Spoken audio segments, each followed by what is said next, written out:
Good morning. Assalamualaikum. I'm Siti Snihara Basher-Talib with Siti Raini Regini Kamama. We are tasked to report Module 1, Education, Society, and Development, specifically on Lesson 1, Concepts in Education and Schooling, and Sociocultural Context of Education. I will be the one to present to you the concepts in education and schooling. So I have here the list of objectives or the following learning outcomes that are expected to be attained at the end of the discussion. I'm going to explain the etymological meaning of education, discuss about the concepts of education in terms of the Indian and Western concept, narrow and broader concept, and the modern concept of education. Also, I'm going to explain education as a bipolar and tripolar process, discuss about the concept of school and its functions, and briefly discuss about the education system of the Philippines.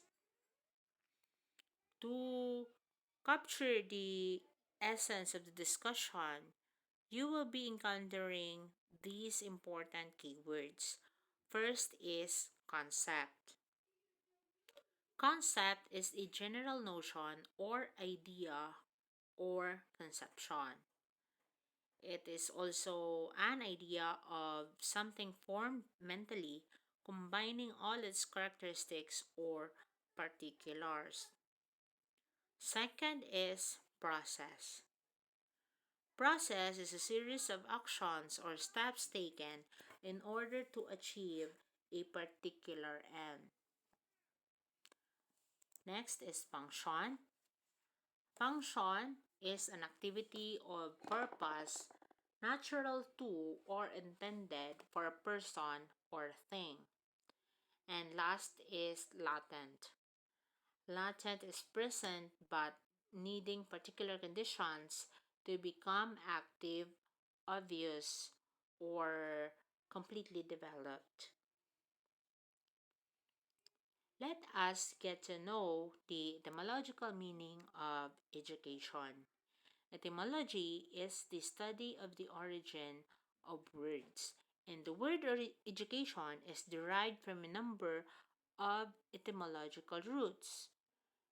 Education is derived from the Latin words educare, which means to bring up or to nourish. It means that the child is to brought up keeping in view certain aims and ideals.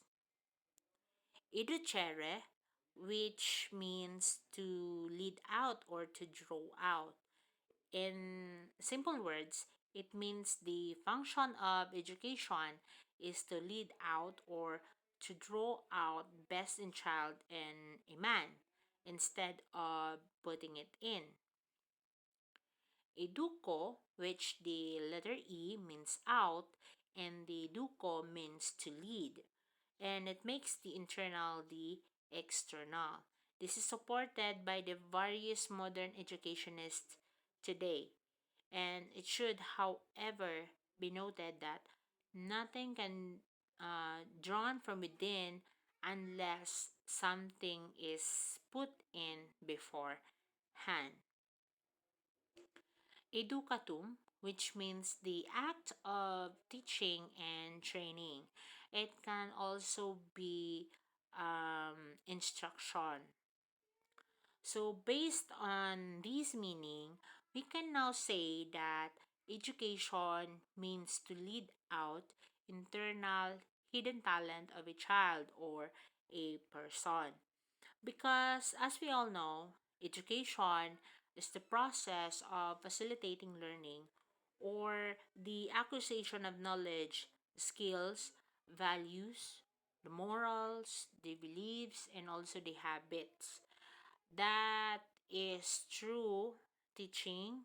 It can also be through training, through storytelling, and even like this, through a discussion or even through a direct research. Now, let me discuss with you different concepts of education in terms of the Indian, Western, narrow, broader, and the modern concept of education. The concepts of education are beliefs about what is worth learning and how people should acquire that learning. So whenever we talk about education, we it does always raise questions as to what education is for. And there are quite different views actually about what education should be for, not only depending on people's understandings of what education is, but also and more importantly, depending on the values they hold and the views they have about what education ought to receive. Then, let us get to know more about this Indian concept of education first. Education, as given by prominent Indian educationists, it can be noted in the following ways. First, according to Rig Veda, the oldest of the sacred books of Hinduism, education is that which makes a man self-reliant and selfless.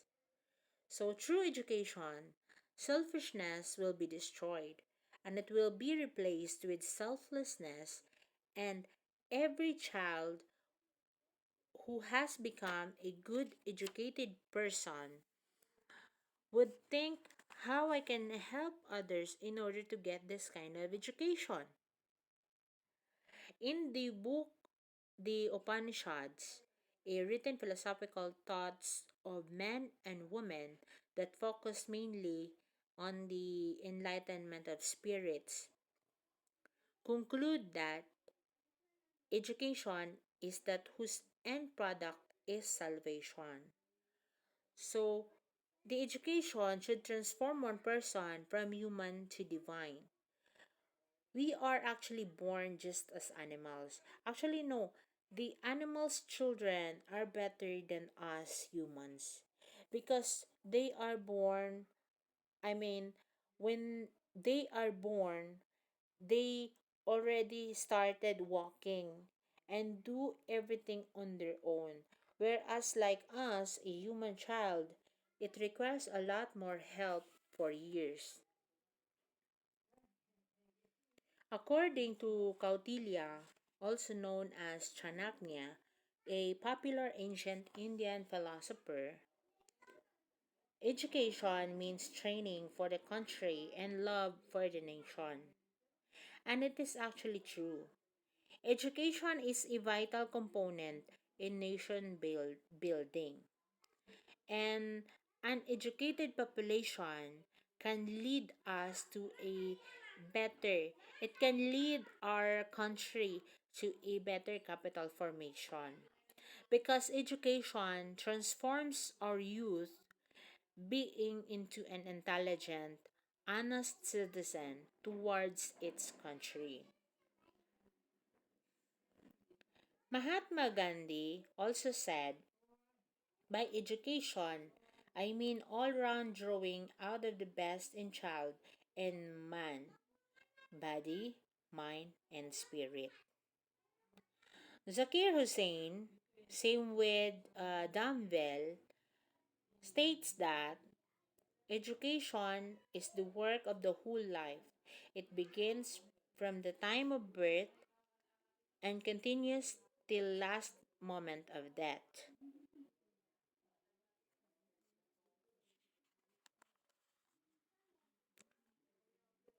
Also, Western philosophers have defined education as such. According to Plato, in his Republic, education develops in the body and soul of the pupil all the beauty and all the perfection he is capable of. Following the statement, one can realize that because one possesses the power to learn in his soul, what is needed is to turn our soul in a proper way, that is to prepare a good environment for learning.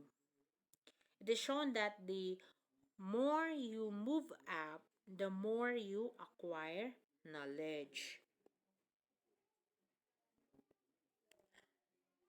Also, according to Aristotle, in his book Rhetoric, Ethics, and Logic, Aristotle is the father of political science. Correct me if I'm wrong. And also a disciple of Plato. He states that education is the creation of sound mind in a sound body. It develops man's faculty, especially in his mind, so that he may be able to enjoy the contemplation of supreme truth, goodness, and beauty. Thus, to him, the aim of education was the welfare of the individuals so as to bring happiness in their lives. According to Sir John Jacques Rousseau, education is the child's development from within. He also emphasized the importance of expression to produce a well behaved, well balanced, free thinking child. He believed that if children are allowed to develop naturally without constraints imposed on them by the society, they will develop towards their fullest potential in both educationally and morally.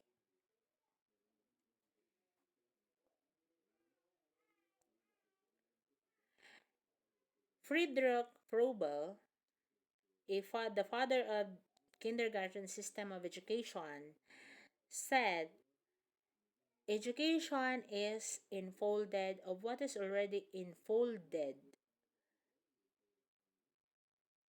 No, education is enfoldment of what is already enfolded in the germ. It is the process through which the child makes the internal external. And also, according to Johann Heinrich Pestalozzi, a celebrated psychologist, education is the harmonious and progressive development of all the innate powers and faculties of man, physical, intellectual, and moral. As such, before expecting something to be drawn out the best in the child, we have to pump in some sorts of knowledge and experience beforehand, right? Therefore, education implies the acquisition of knowledge and experience, as well as the development of skills, habits, and attitudes which help a person or a child to lead a worthwhile life in the society.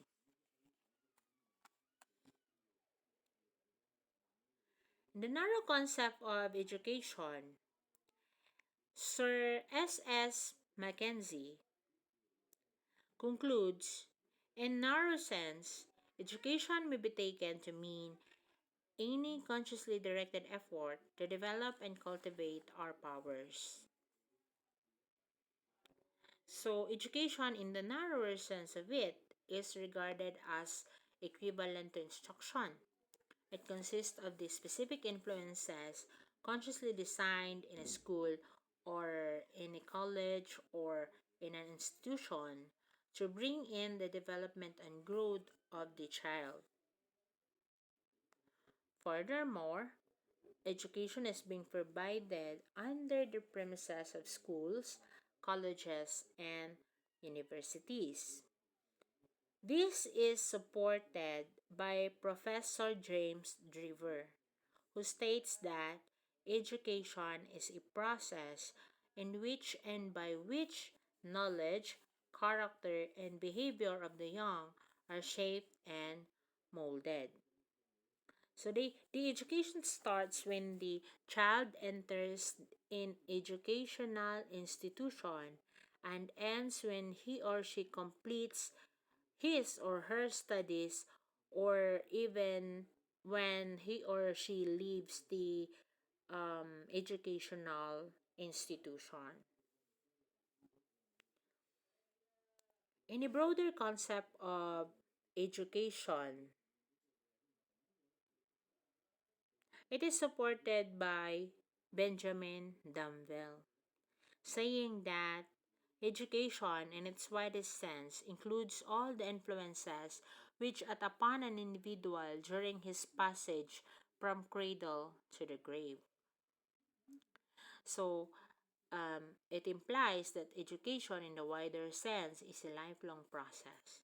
It begins with the birth of a child and ends with his or her death. John Dewey also emphasizes that education, in its broadest sense, is the means of the social continuity. And it is a continuous process. So we all know that continuity is the law of life. We can then conclude that education is not limited to the classroom only. It is also not limited to a particular period of life.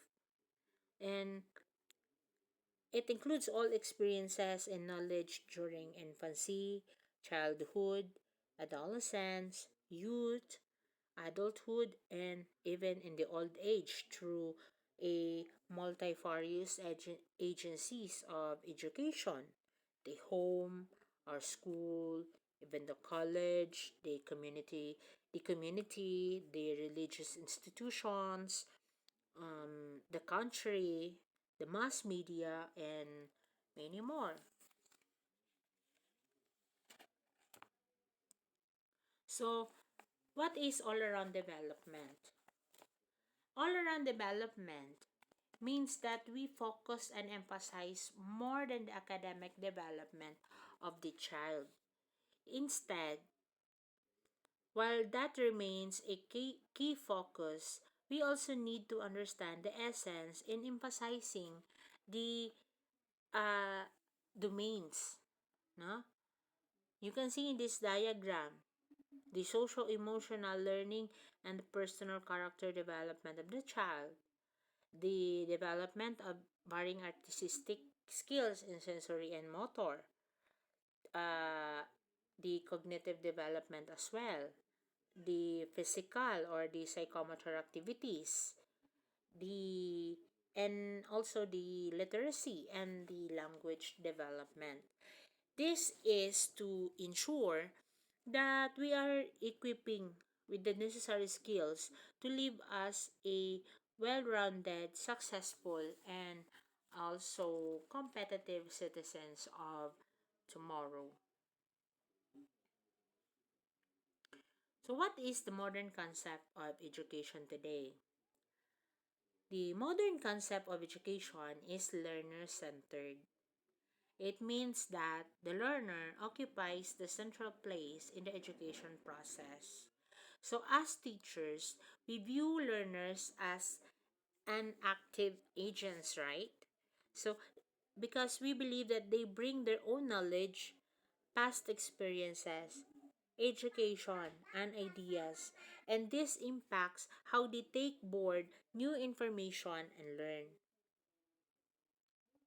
The modern concept of education means to develop the inherent capacities of the learner in the social environment in the best possible manner. Because the old curriculum was subject centered, whereas the modern concept of curriculum is activity centered, because it emphasizes development of total personality, like, for example, physical, intellectual, emotional, and social aspects of personality of the pupil.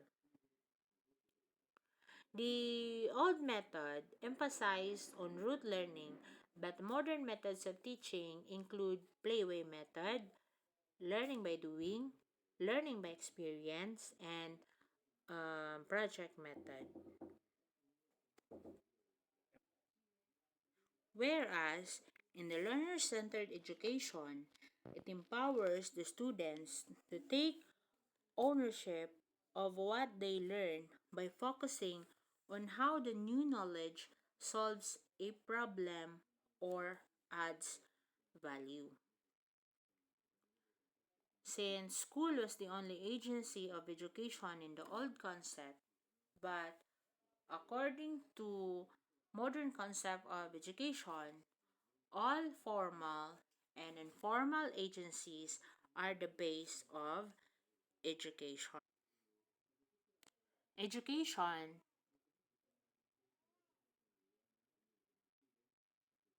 Education and teaching by its nature cannot exist in the absence of the individuals who operate in a social landscape of schools, which are designed to promote learning and to achieve readiness for service in the society.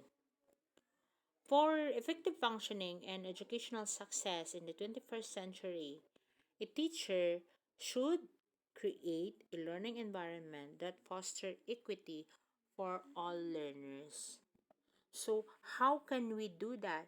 How can we effectively promote ways um, to promote equity in the classroom? Okay, so we have to reflect on our own beliefs. We have to reduce race and gender barriers to learning, establish an inclusive environment.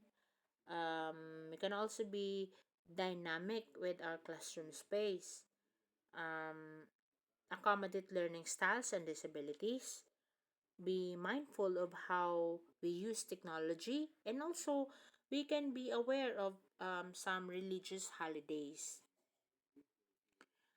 Second, create opportunities for students to practice entrepreneurship and innovation. We can do this by incorporating experienced entrepreneurs and business people in some topics. Next is direct classroom and school improvement by acting as a change agent. The teachers need to try to develop their practice using their expertise and networks to find out of the box solutions. And last one, create opportunities to encourage learners to define and stay on a path of wellness or well being. We can do this by fostering collaborative and cooperative learning that will help students feel connected to their peers. We can also do it by being friendly and approachable, by demonstrating interest in students' questions and ideas. No? Then also by understanding students' perspectives, concerns, and also their experiences. So therefore, effective for holistic education must appeal to four key domains as it seeks to build character and develop good citizens who are competent.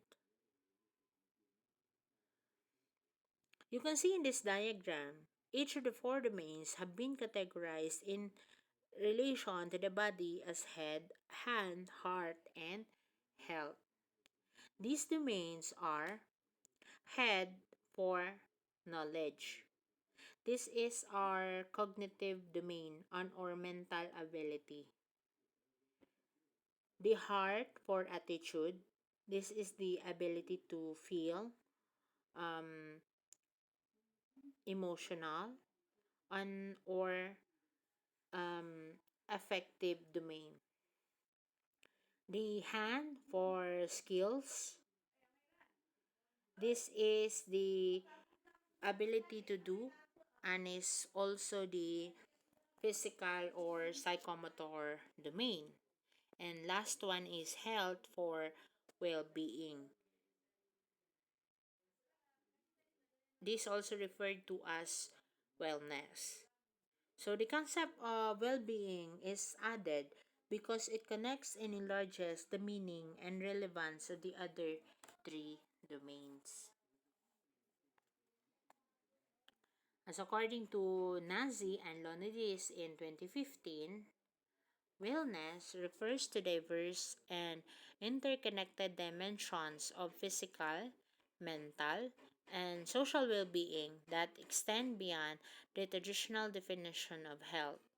It includes choices and activities aimed at achieving physical vitality, mental alacrity, social satisfaction, a sense of accomplishment, and also personal fulfillment. Sir John Adams, the British philosopher, in his masterpiece book, Evolution of Education Theory, has advocated education as a bipolar process. In the bipolar process, education takes the importance of interaction between two poles, the educator, the teacher, and the educand, which is the student or the pupil. It involves the interaction between the teacher and the pupil. And in this process also, one personality acts upon another in order to modify the personality of other. In this case, the teacher imparts knowledge to the students with an intention to change latter's behavior. That means here the personality of the teacher influences the students in all aspects. Thus, the teacher and student being the two poles, the resultant process of their cooperative effort, is the bipolar education. And this process is actually a deliberate and conscious one. And one philosopher says that it is like a magnet, no? Education must have two poles. According to John Dewey, true education comes through the stimulation of the educand's endowments by the demands of social situation in which he or she finds themselves in. In this sense, John Dewey holds education as a tripolar process and not a bipolar one. This can be diagrammatically represented in this triangle. The influence of society cannot be neglected in the process of education. And the process of education contains three poles according to John Dewey. It involves the interaction between the pupil, the educator, and the social environment. The teacher tries to develop the personality of the pupil in the light of the needs of the society. So, while stressing the need of social factor, John Dewey remarks that all education proceeds by the participation of the individual in the social consciousness of the race. So therefore, we cannot ignore the role of social environment or forces in the shaping and molding of behavior of the individual.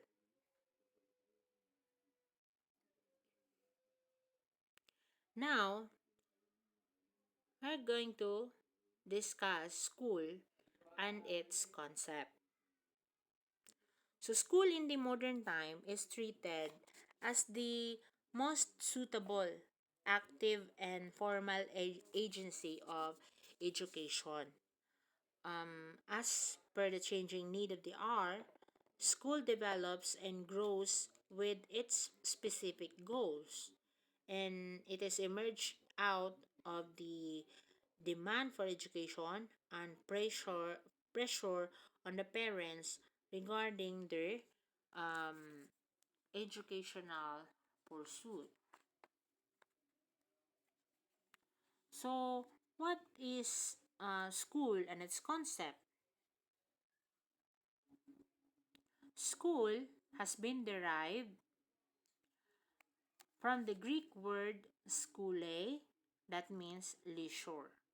So, it was before in ancient Greece to utilize leisure time in a systematic way. But now, this concept has changed to a prime time activity. It is an essential investment field now on which the entire superstructure of life of the individual and nation will build. School is also an institution designed to provide learning spaces and learning environments for the teaching of students or pupils under the direction of teachers. So, in the Philippine system, we have systems of formal education which is compulsory.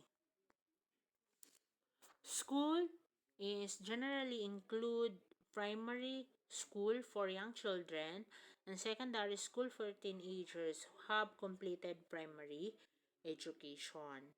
And an institution where higher education is taught is commonly called a college, university college or university. What are the functions of school in the society? Functions of school can be categorized as manifest or latent functions. A manifest function of school is a function that people believe is the obvious purpose of school and education. A manifest function of school are those that are intended at that most people think about. For example, in elementary school, parents expect their children to learn new information but also how to get along with other children and begin to understand how society works. Two of the most significant manifest functions of schools are socialization and the transmission of cultural norms and values. What is socialization?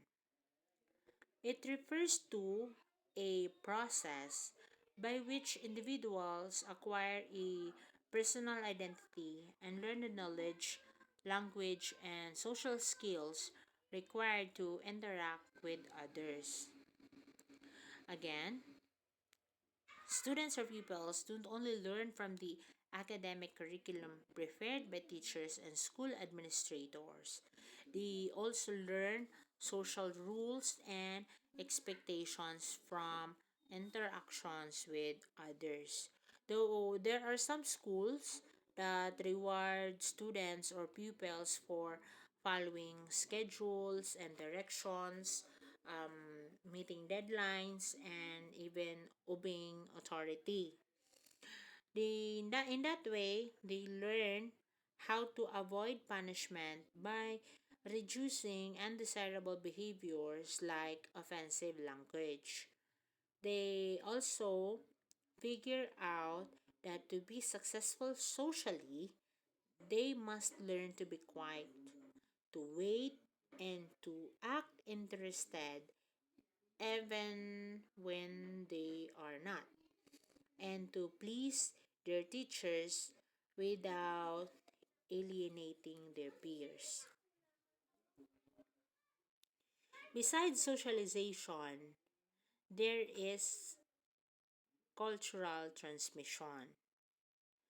The schools help to mold a diverse population into one society with a shared national identity and prepare future generations for their citizenship roles. The students are taught about laws and our political way of life through civic lessons, and they are taught patriotism as well. The students must also learn the Pledge of Allegiance and the stories of the nation's heroes and exploits. Then, what are the latent functions of schools?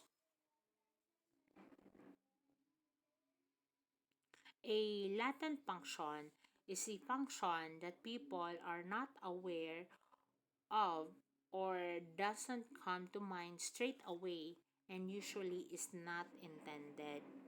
For example, schools often play a matchmaker function.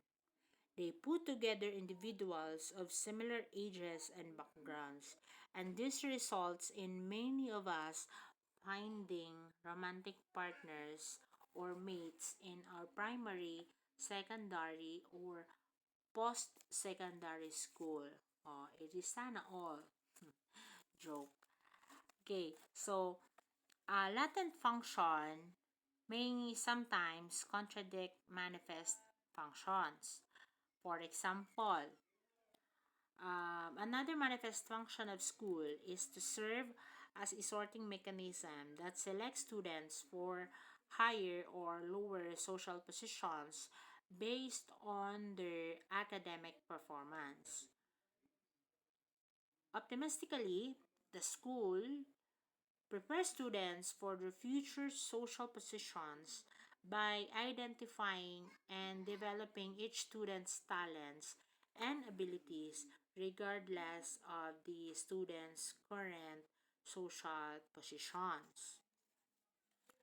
The teachers encourage the best and the brightest to pursue the most challenging and advanced studies while guiding the ordinary students into educational programs suited to their talents.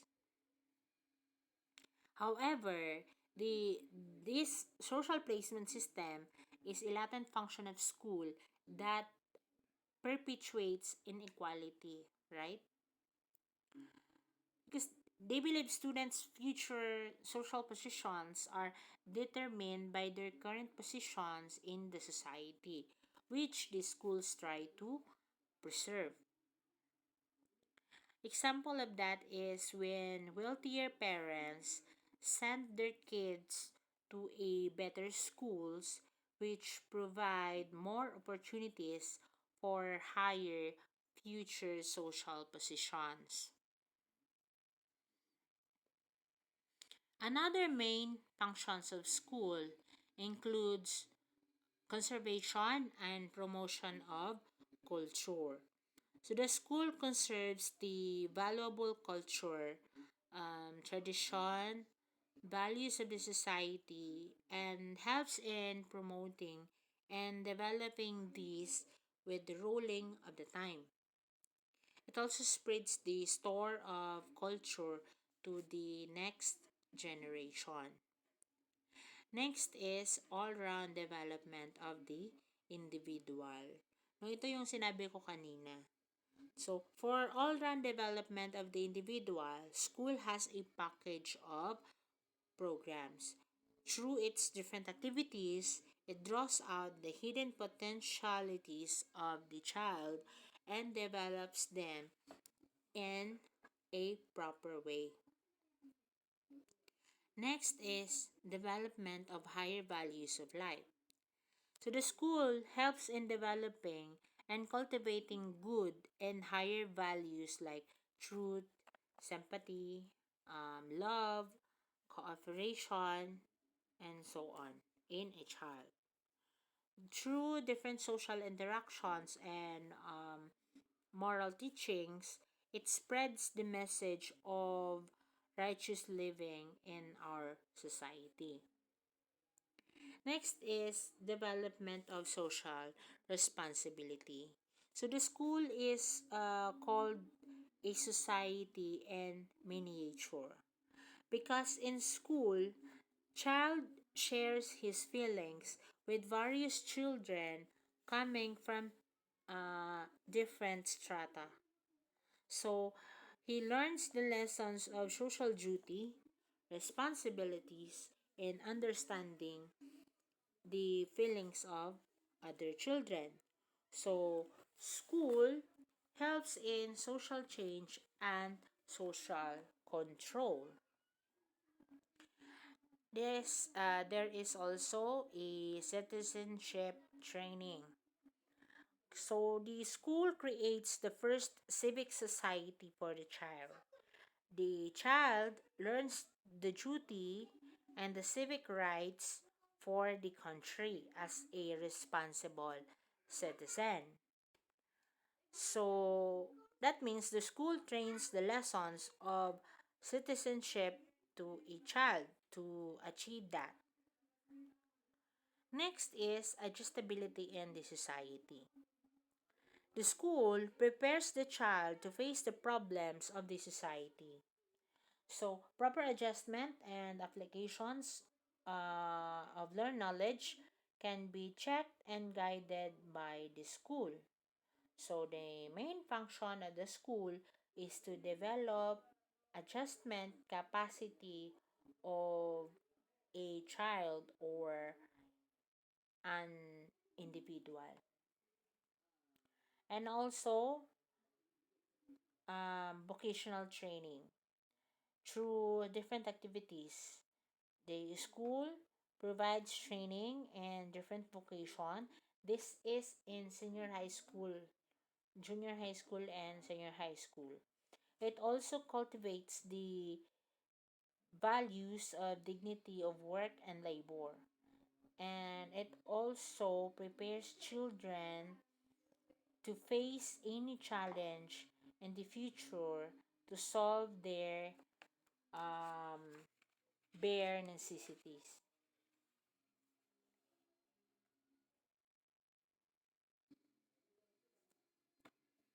Let me briefly discuss the education system of the Philippines. Education in the Philippines is administered by three different government agencies, each exercising largely exclusive jurisdiction over various aspects of the education system. Uh, those three are DepEd, the TESDA, and the CHED, which I'm going to discuss. Let us first tackle about the Department of Education. The Department of Education oversees all aspects of elementary, secondary, and informal education. So, DepEd supervises all elementary and secondary schools, both public and private. And the Department of Education is divided into two components, the central office in Manila and the various field offices, on which there are currently 17 regional offices and 221 provincial and city school divisions.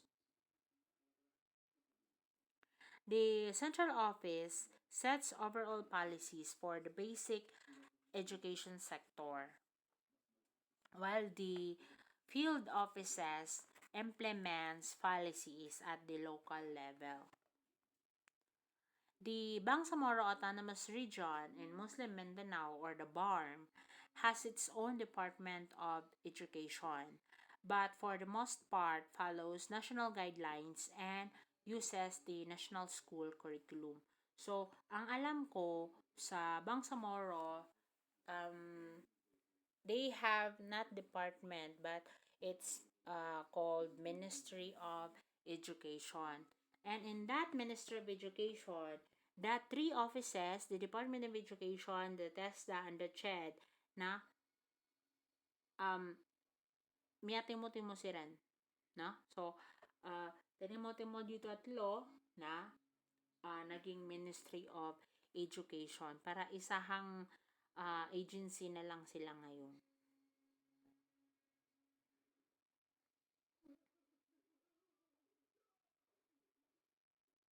The Department of Education also has a number of agencies supervising programs that fall outside the country's formal education system. The Bureau of Alternative Learning System, for instance, it oversees education programs designed for out of school children and youth and adults who need basic and functional literacy skills, knowledge, and values. Two of its major programs are the Basic Literacy Program, or the BLP, which aims to eliminate literacy among out of school children and adults, as well as the Continuing Education, Accreditation, and Equivalency Program, which helps school dropouts to complete basic education outside the formal education system. The second agency is TESDA, the Technical Education and Skills Development Authority. The, the TVET, the Technical and Vocational Education and Training in the Philippines, is supervised by the TESDA. TESDA oversees TVET providers, both public and private, and acts as a regulatory body setting training standards, curricula, and testing requirements for vocational programs. Third one is the CHED, the main authority in tertiary education is the CHED, the Commission on Higher Education. It develops and implements higher education policies and provides quality assurance through its oversight of post-secondary programs and institutions, both public and also private.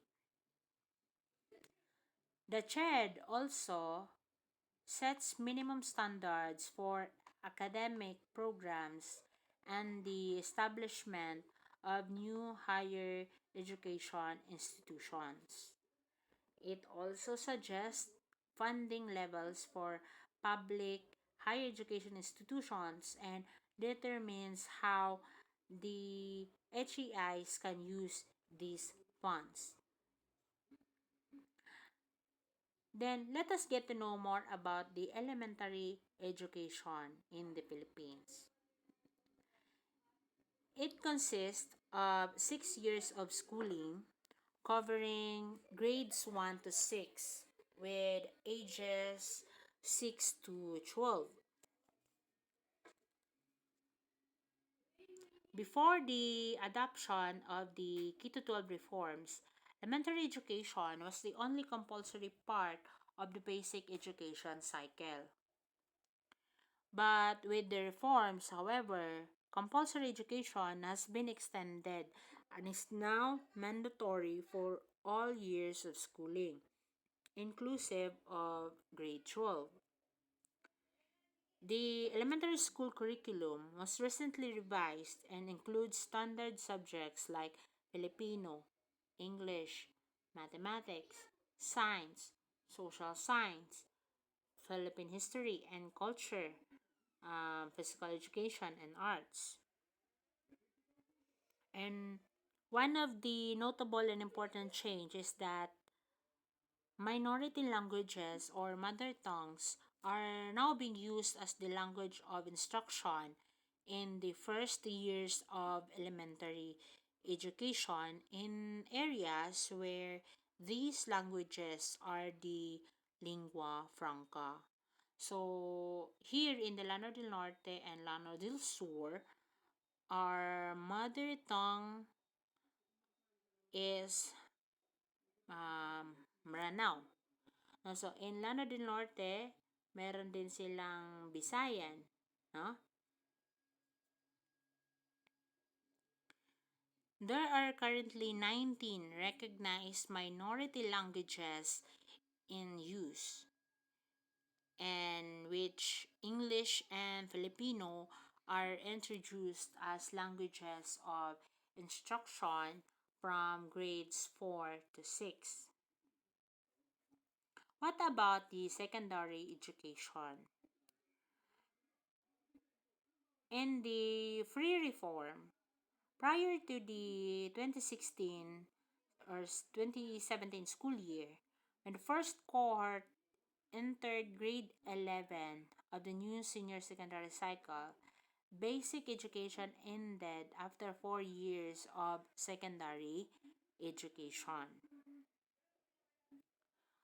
Although freely available in public schools to all interested students, these 4 final years of basic education were compulsory and were not compulsory or were not mandatory.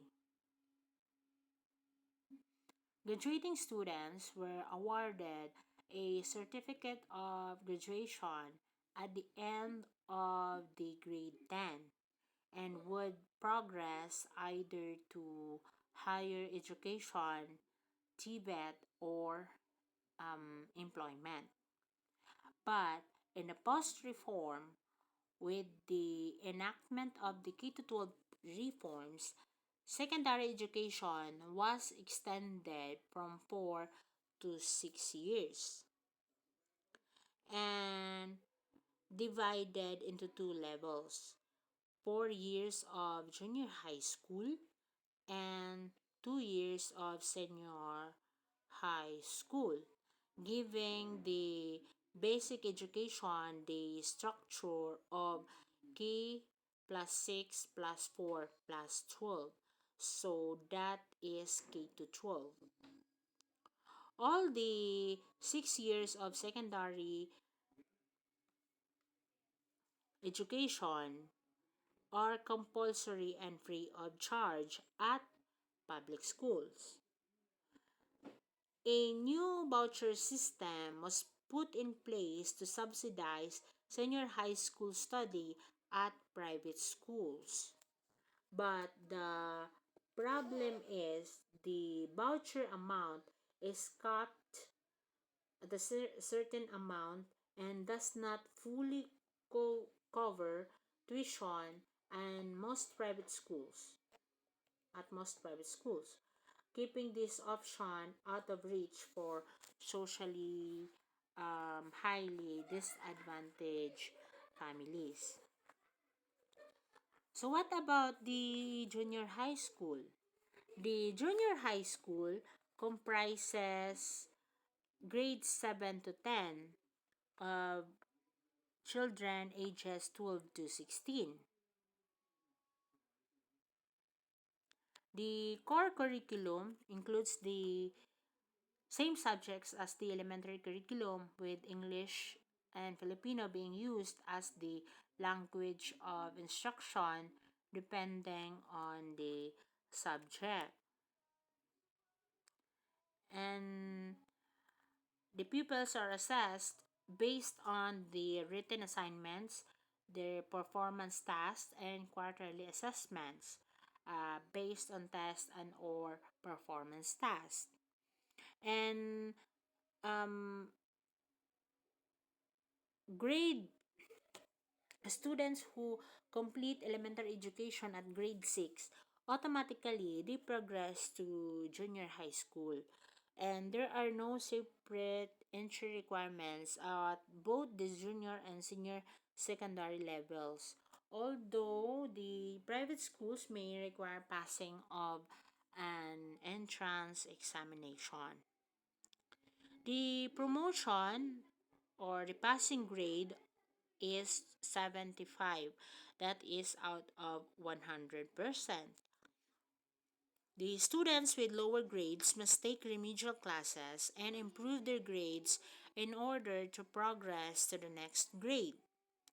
And the great thing is there is no final graduation examinations at both junior high school and senior high school levels. The senior high school. The senior high school consists of 2 years of specialized upper secondary education, grades 11 and 12, in ages 16 to 18. The students are streamed into academic specialization tracks with distinct curricula. So, before enrolling, the students choose a specialization track, being restricted in their choice only by the availability of that specialization at the school they plan to attend. The four tracks are academic track, technical vocational livelihood track, sports track, and arts and design track. The students in all tracks study a core curriculum of 15 required subjects from 7 learning areas, which includes languages, literature, communication, mathematics, philosophy, natural science, and social sciences. The academic track has four strands: the general academic, accountancy, business and management, humanities and social sciences, science, technology, engineering, and mathematics, or the STEM.